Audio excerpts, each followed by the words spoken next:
The second part then becomes a definition of who our customer is. We've already let a little bit of the cat out of the bag on that one. A customer is the person that takes money out of their pocket and puts it in your pocket. And I'm going to say that's a 90% case. It's not the case 100% of the time, because you will be selling to people where you want something other than money. But in this case, we'll just take it to money. And when we do that, what's the value of a small business versus a big business? What can a small business do that a big business can't? It's personal. I'm hearing things, but I'd like to see a hand so everybody could.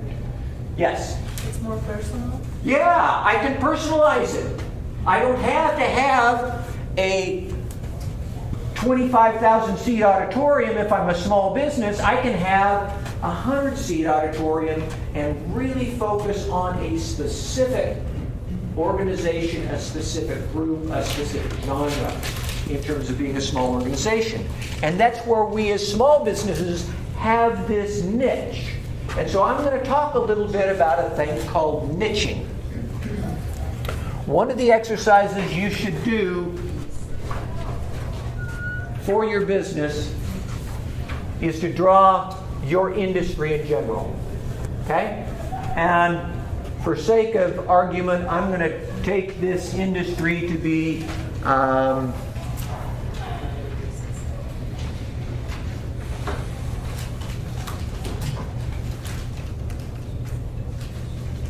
what do I want to do? I'm thinking a little bit on the fly here. Media. Media? Shall we just talk about media? Okay? This is the media market. If I cut the media market in half, what are the two halves of it? Consumers. I'm talking about the product itself. Digital and print. Okay? Digital and Print. Physical. so are we going to say digital being electronic? Okay? So we've cut it in half. Okay? Now, let's say that we're going to be in the electronic half. How are we going to cut it in half again? Video and audio and video. Video and audio. Okay? Let's go up to video. Let's cut it in half again. What are my two pieces? Film. Let's talk about local Oh, that's right. and national. That's right. Oh, Okay? these days more international. Okay? You bet. We can do this. I'm playing this game so that we see how we make this pie smaller and smaller and smaller, because as we become more focused on our business, we have to do this. We have to figure out where we fit specifically, where we have an expertise that nobody else has. So we go national and local, and we can divide national, local however we want. And so I'm going to go back to your organization specifically. I'm going to cut it in half. And now I'm going to say Spanish and non-Spanish. Okay? And then I'm going to cut this in half. And how I'm going to cut that in half? Okay, Spanish or No, all of it's Spanish. This is all Spanish. And now we're cutting the Spanish piece in half. And maybe I'm going to cut the Spanish piece in half by saying this part is news and this part is entertainment. Okay? And I can continue to do this with each one of your businesses over and over and over again till I get down to something that makes it really specific to me. Okay? What is it that I really have an expertise in? What is it that I am special in? To the point that I could go ludicrous in saying, what am I the best at in the whole world? If I make a definition of that, what am I the best at in the whole world? And I'm going to go a little bit to the ridiculous and say, I could say, I am, in my household where I live, the tallest guy that's losing hair.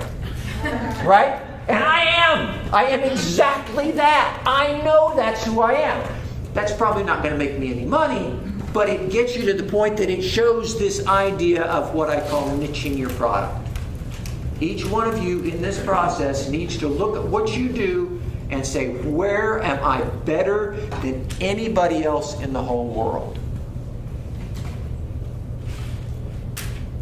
A couple of things that I've said in the one-on-ones to various people that I'd like to say to everybody. If this is hard, that's good, because it means you're thinking about it, and it means that you're very involved in your business. Many times, your best resource for this is your customer base. If you look at the business that you have done and the business that you have lost, those people are voting with their dollars. They're saying, I think you're the best, or I think somebody else is the best. And that's going to give you information about how you are going to be and where you're going to fit. And if it isn't something that you want, then that's something for you to develop the skills and the communication ability to tell people, no, you've got me wrong. I really am the best at this. But the net result of what I want to have come out of this particular thing is for you to have a description of yourself that says, I am the best in the world at the following description. Okay? That's what I want, and I want you to own that. And that may be a really, really narrow niche. Like I talked about me and my household. I am the very best at that. I know I am. It's not going to make me any money, but it gives me a sense of identity, and I want that sense of identity for your businesses. Okay? So once we have that, then the next step is to say, who's our customer? And that becomes a very simple answer. Our customer is the person that wants the list that we just created. If I'm the very best at this, then my ideal customer is the person that wants exactly what I am. And the purpose, in most cases, of business advertising is not to get customers for the small business. It's to get rid of non-customers. I know that's hard because everybody wants more customers. But your biggest constraint as a small business person is your time. And the more time you spend with a non-customer, the less total business you will do. Does that mean that if a customer walks in that wants something and wants to buy from me and it isn't exactly in this format that I'm not going to sell to them? No, that's not what I'm saying. What I'm saying is you need to decide who your ideal customer is. You need to decide, for instance, who is the advertiser that really, really is going to benefit from reaching your client base? Who is the advertiser that their business really fits that? That's who I want to target. If Chevrolet comes in and wants to advertise, okay, I'll take them, that's fine. But they're not your ideal customer, right? They're a potential customer. But you, for what you're going to be saying, for what you're going to be doing, you need to define your ideal customer. You need to define the kind of business that's going to make that happen.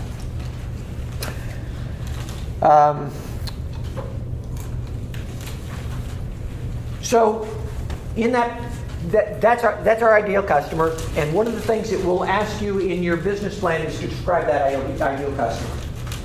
Okay? And I would like you to write as much information about that as possible. In the description in the business plan, it has several things to ask you how you define the ideal customer and what their habits are or what their buying preferences are to be able to make that decision. Okay? An example is, if I do 3-minute videos and that's my sweet spot, I do 3-minute socially conscious videos, that's where I fit. If that's my sweet spot, then if the typical customer I have, I want that person to typically want 3-minute videos. I don't want them to be the 10-minute video people. So in my description, I'm going to say this is what they're going to want as a customer. If thinking about a nonprofit business in which the main product is a service, Yes. opportune audience that Yes. consumes that service, when you think about customer, is your audience a customer base, or is it the people who are funding that work? Or how do you? And I got to go back to my original definition. I love the question. Your question is exactly on track. Who takes money out of their pocket and puts it into your pocket? That's your customer. Okay? And you, as a nonprofit, have to provide them something. What do they want to see for you as a nonprofit? I mean, Ventures is a great nonprofit, right? And our funding primarily comes from donors. What are they looking to see from us? What metric? What are the line items that they're going to look at to say this is something that was useful? One of the first things is how many people went to class. One of the second things is how many of them ended up starting a business. Number 3, how many of those businesses are still in business 2 years after they started? And they, for their money, are looking for that. That's our deliverable to them. But really, we're here to support you. And if we do our job right, you will be in business. You will be here first. You will be in business second. And 2 years from now, you'll have 25 employees, and everybody will be ecstatic. That's what the point of this process is. That make sense? I mean, go ahead. Just to follow up on that, couldn't you ostensibly have multiple customers in this situation? that. We're like a membership model, nonprofit. We're going to get into a lot of that. Yes, if we look at the Starbucks example we talked about, okay, there's my son with the cup in his hand in his classroom, okay? He's the status customer. And what they sold him was status. To the person at the roastery, that's the entertainment customer. That's the visitor from out of town that came in and said, I want to see the Space Needle, I want to see the EMP, and I want to see the roastery. Two completely different customers with 2 completely different needs and 2 completely different messages that we're doing. Now, in most cases of small businesses, we got to pick one horse to ride. Okay? We're not going to try to service multiple customers at a time until we get bigger. That doesn't mean we won't take multiple customers. It means that we have to focus on a single thing that we think we do best. That's why we went through the first exercise, is to say, what is it that we are best at? The example that I like that's very similar to what you're talking about is the idea of a daycare, right? Who's the customer for the daycare? It's the parent, right? And what are the parents' needs in that? It isn't that little Johnny's happy, it's that little Johnny's safe. And the little Johnny is prepared to go into kindergarten and be a successful student. That's the parent's concern. And that's what I, as a service provider for that parent, have to give reason that I do better than anybody else in the world. Right?